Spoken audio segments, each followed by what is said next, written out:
চলে আসছি গহীন বনে।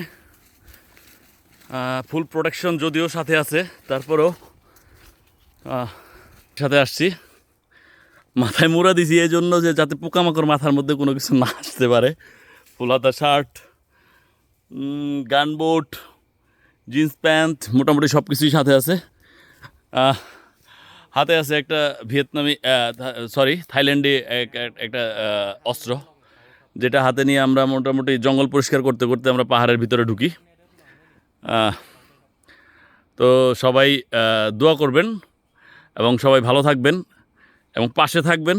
পাশে থেকে লাইক কমেন্টস দিয়ে উৎসাহ দিবেন যাতে নাকি পরবর্তী ভিডিও তৈরি করতে উৎসাহ পাই। তো ঠিক আছে, আসসালামু আলাইকুম, ভালো থাকবেন সবাই। পাহাড়ের নিচে নামতেছি ভাই, এতক্ষণ ওই দিক দিয়ে উপরে উঠছি, এখন আরেক দিক দিয়ে নিচে নামতেছি। এই হচ্ছে বন পাহাড়, এই হচ্ছে বন পাহাড়ের ভিউ, এই হচ্ছে পাহাড়ের উপর সাইড, দেখতেই পাচ্ছেন। এই হচ্ছে ডিফারেন্ট আরেকটা পাহাড়, বন জঙ্গলের অবস্থা।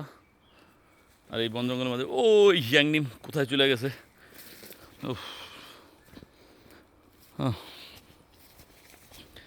যাচ্ছি, ওই হ্যাংনিমকে দেখা যাচ্ছে, হ্যাংনিমকে ফলো করে সামনে আগাচ্ছি। তো ভালো থাকবেন সবাই, আসসালামু আলাইকুম।